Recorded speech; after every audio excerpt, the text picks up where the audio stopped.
Over the last 50 years, the most common thing I hear from coaches, athletes, and parents and in the media is people that say, "Oh, they always give 110%. It tells me you don't know what you're talking about. After training thousands of kids and watching them give me all they have, and then a week later testing them again, it suddenly dawns on them that they have been giving me less than their best, and yet telling me and telling themselves that they give 110% every time out. You can't give 100% of yourself unless you are willing to go to the point of dying in the attempt. If I test you the first week and you lift 100 pounds, but next week after training you lift 110 pounds, and then 20 weeks later you lift 200 pounds, which of those weeks did you give 100%? I know, I can hear people saying, well, they gave 100% of what they had. No, you didn't. Face the truth, you've been given about 20%, and you have a long way to go before you ever get to 100%. We kid ourselves thinking we are working when we are just playing.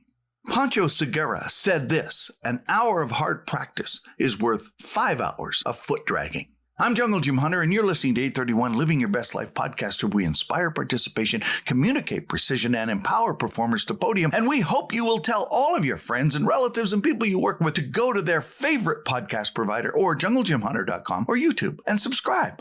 Yes, subscribe, download, click on like. Yeah, tell us you like us. You like the program. Rate and review us, and tell everyone to become an 831er, somebody that helps somebody else live their best life, because we've inspired you to live your best life.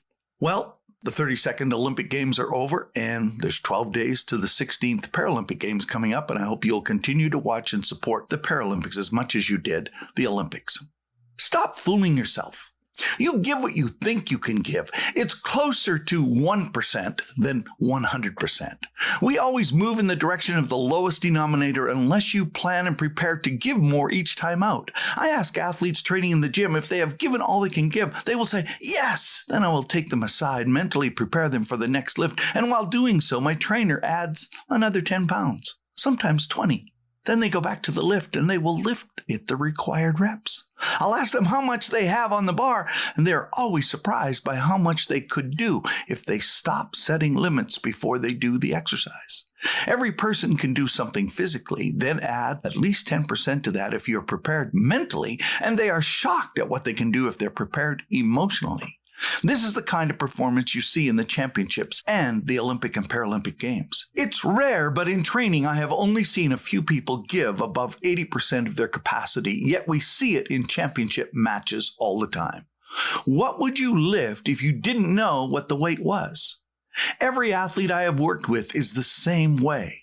I used to time filling the seed drills with a 4 and 5 gallon pail on the farm as part of my ski training. What amazed me was how slow I was the first time compared to the last time, and I realized we give what we see our limit is in our own mind in that moment. I had the great fortune of ski training with the French team on a course that had timing on every run. A course 40 seconds long, 10 times, one morning. Course conditions deteriorated, but I improved the time by seconds by increased effort and focus.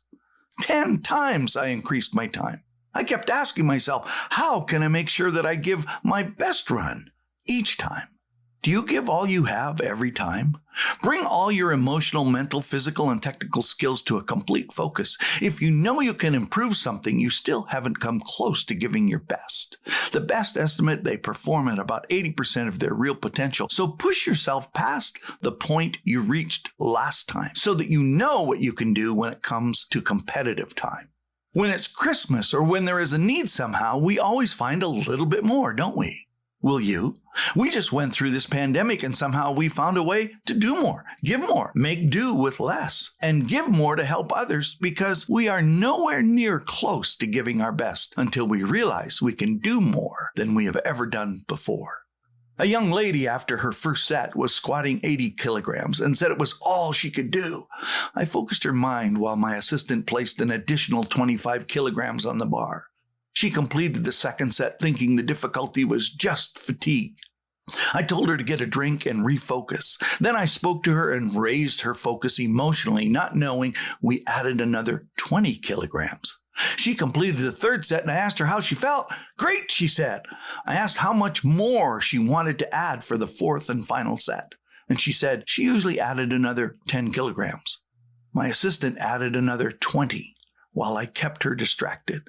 I refocused her mind, then fired her up and gave her the best ever motivational speech I could ever give her. And she completed the set, albeit it was tough. And encouragement motivation was needed to get her through the 8 reps, but she did it. When it was done, I asked her how much she lifted.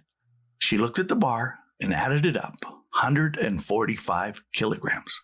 What would you lift if you didn't know what the weight was? Every athlete I have worked with is the same way. I had an NHL player training one day, and he told me that his goal was to lift 300 pounds. He wanted to bench it at least once. He was at 225 when we started, and he managed to get to 285, and he seemed stalled. So one day, I accidentally, on purpose, threw a towel over the weights on both ends of the bar so he couldn't see what was on the bar. And I kept him focused on his emotional preparation, adding another 5 pounds while he was focusing. He did the reps. For the rest of the summer, he asked me to place the weight on the bar, and he wouldn't look at it because he already had a mindset that said he couldn't get to the 300 number, even though that was his goal. What are you limiting yourself to do? How much did he do? Well, by his NHL training camp, he was doing 10 reps of 312 pounds and a max of 325. What could you accomplish if you would take the brakes off your own journey? Thank you for listening. I hope you will have grown and will be giving all you can next time so that you can say, I'm living the best life possible. My quote for the day, you give what you think is your limit unless you don't limit your giving.